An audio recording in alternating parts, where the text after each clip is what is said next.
पुणे जिल्ह्यातील दौंड तालुक्यात असलेल्या यवतजवळ एसटी बसचा भीषण अपघात झाला आहे।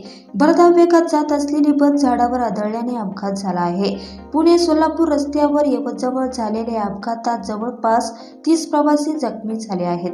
जखमींमधील काहींची प्रकृती चिंताजनक असून त्यांना जवळील रुग्णालयात दाखल करण्यात आल्याची माहिती आहे।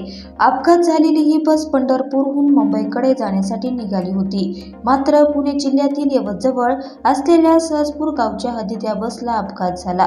अपघातानंतर स्थानिकांनी घटनास्थळी धाव घेत मदतकार्य सुरू केले। अपघाताची माहिती मिळताच स्थानिक पोलीस घटनास्थळी दाखल झाले। या अपघातानंतर जखमींना लोणी काळभोर येथील खासगी रुग्णालयात उपचारासाठी भरती करण्यात आले आहे।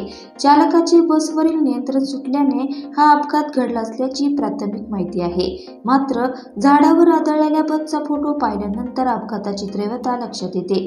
या अपघातात बसचा चेंदामेंदा झाल्याचं पाहायला मिळत आहे। एसटीचा प्रवास सुरक्षित प्रवास असं ब्रीद घेऊन महामंडळाची बस रस्त्यावर धावते। परिवहन महामंडळाच्या बसला नागरिकही लालपरी आपल्या हक्काचे म्हणून पसंती देतात। मात्र गेल्या काही दिवसात बस अपघातातही वाढ झाल्याचं चित्र पाहायला मिळत आहे। अनेकदा बस अपघातांना बसची दुरावस्था कारणीभूत असल्याचंही दिसून येतं।